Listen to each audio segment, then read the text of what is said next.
So this is how Martin likes to spend his New Year's Eve. He's getting a bit of mud therapy in here in the pond. As you can see, it's quite a messy job. Are you enjoying yourself, Martin? Nothing just like it for cooling the blood.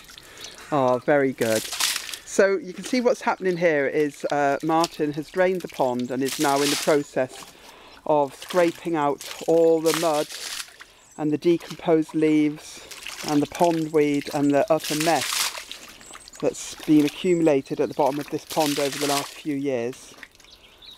Very rarely that we'd empty a pond. This pond's about 15 years old and we've only ever emptied it 2 or 3 times. But Martin found quite a few dead fish in this pond yesterday. So we realised we had to make some investigations as to what might have happened, and you can see really nothing would have been too happy living in this kind of environment. So the problem here that we're having is that Martin's disturbing frogs. They're poor little hibernating frogs and they're just being hauled out here. So I'm on frog patrol now, checking for them, and as I see them I rescue them and I take them to the pond in the back garden, which we won't be disturbing. But as Martin was pumping this water out today, the smell was really bad, so it was obviously quite a toxic situation for these fish. And you know, it's not really a job you fancy doing in the winter. Look at poor Martin in there in his long johns and thermals. I don't think they're doing him much good. So Martin, do you think you might have a shower before we go out this evening? I might just. Or should I just bring the shower gel into you there and you get the job all over and done with in one go? Imagine how good your skin would be after all the mud. Now you see we've got cats here patrolling the area as well, because of course they're curious, and they've already seen that some frogs are coming out here.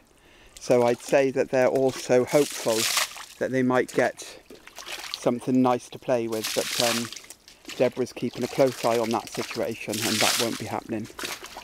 So we'll leave Martin to get on with the job. You can see it's still a long way to go. He's bucketing away and every bucketful is just nasty.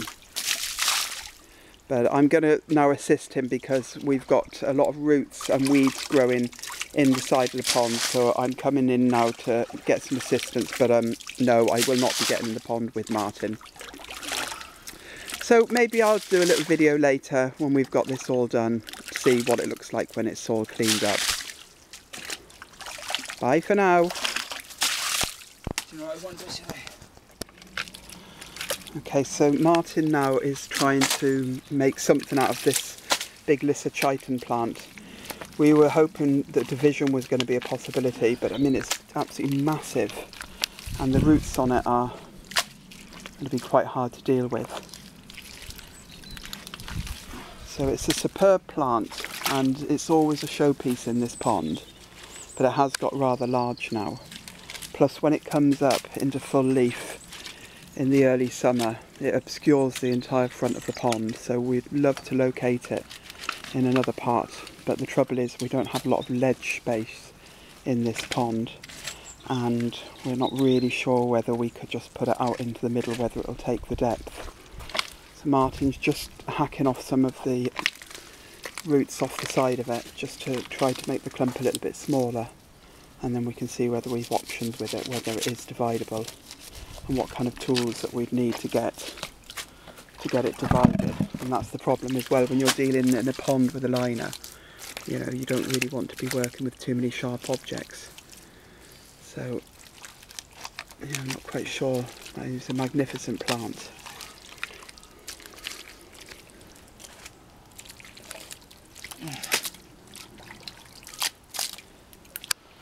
I think poor Martin's going to have earned his few glasses of whiskey tonight.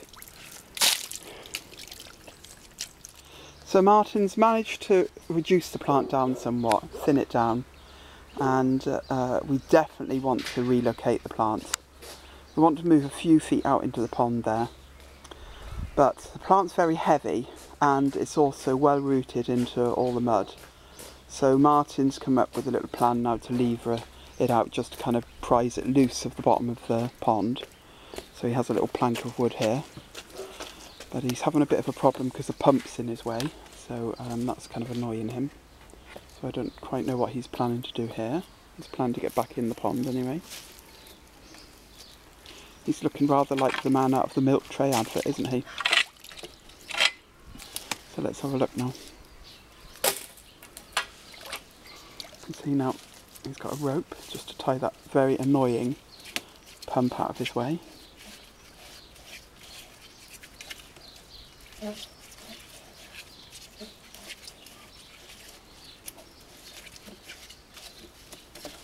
Don't know what all the twirling's about. Oh, I see he's unscrewing it. So now he's got the pump off. So he just needs to get his pipe out of the way now.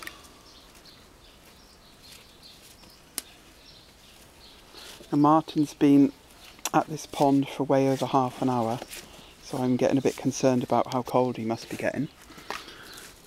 And you know, the last thing I want is Martin to get pneumonia, because there's lots more gardening to be done, so he can't afford to get sick just yet. So I might have to put this camera down now, because I think he might need some assistance. So hold on and let's see what I can do. Okay, the plank did not work. We just kind of couldn't get any leverage on it at all. So Martin's still working away. And I was trying to, you know, push down on this plank, trying to press down and lever some little bit to get Martin some assistance on it, but it's not working. I'm just going to take this plank out of the way here, and Martin's really going for this now. It's kind of man versus plant. Who's going to win? So who needs a gym, eh? And they've got ponds to tinker around in. It's nice, isn't it, Martin? What's all that heavy breathing for?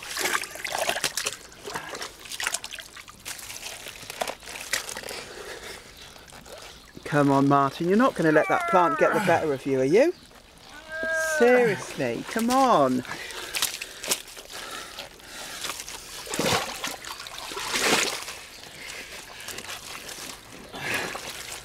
Oh, I can definitely see a little bit of move in that now. I'm a bit concerned about this plank being involved in it though. Oh yes, you've got it. You've got it lifted anyway. Get the plank under it. Okay, so he's got it prized up from the base. We've got the plank under it. So what's the next bit of the plan? Are you ready? Yeah, go on. Show us what you're made of, Martin.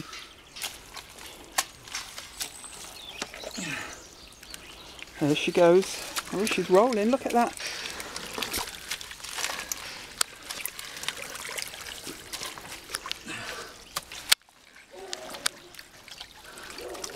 I'd say that's fine, Martin. Your location there's good. Yeah, it's far enough away from the... It's far enough away... Sorry, we've just been disturbed there. It's far enough away from the bridge. It's kind of not going to block my little hobbling.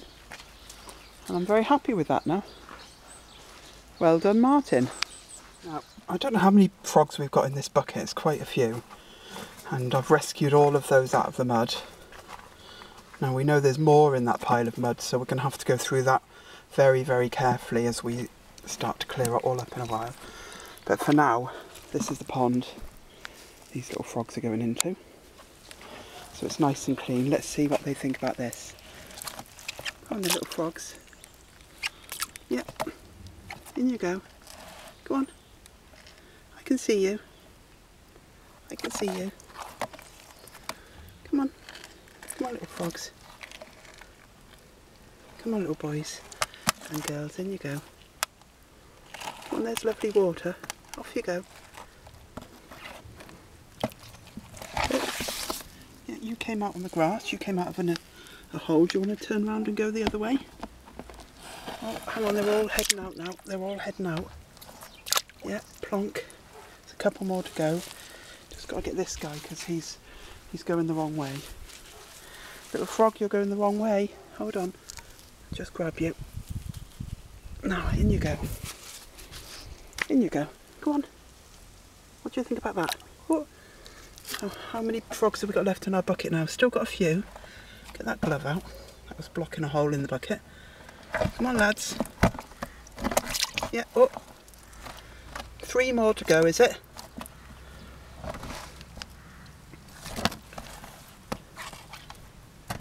We're tipping you in now.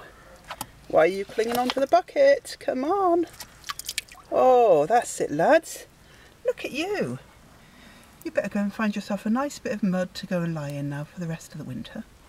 Are you all out of the bucket now? No, there's still one more in there, look. One more. Off you go, laddie. Come on. Off you go. A bit reluctant. You like the bucket, do you? Oh, I don't think you like the bucket here. In you go. Into the water you go. Bye, frogs. That's them all out. Double check. Actually, I thought I'd just give you a look at and see what we're dealing with here. So this is on the path, and this is how deep we're looking at now. You can see now my hand's in there. There's a lot. We're looking at a lot of stuff. An awful lot of stuff.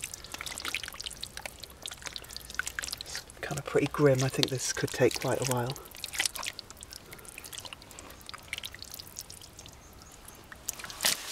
Now comes a big clean-up operation.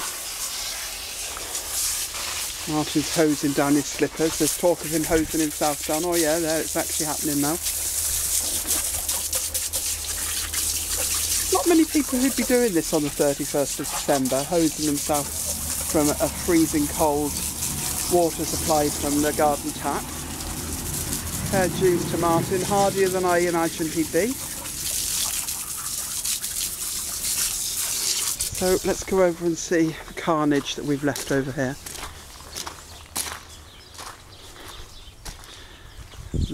That's not a pretty sight. So it's a big clean-up operation now. We've got to get all that gunge from the path and go through it very carefully. I can assure you that it may not look as if it's very deep there on the path, but it is very deep. And we know for a fact there are a lot of frogs in there.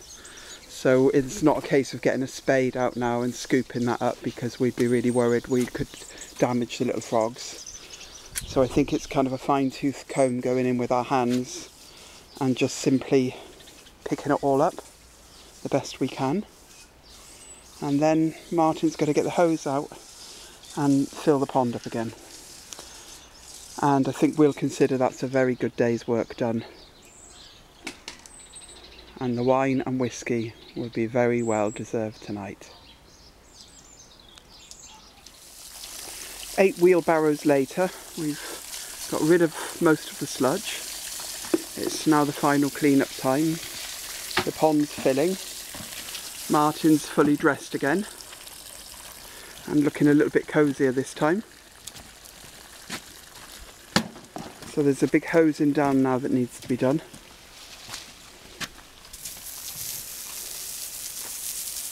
As you can see, it's still quite muddy. And for anybody who thinks that I got out of this scot-free as the cameraman, I can assure you I got myself fine and dirty as well.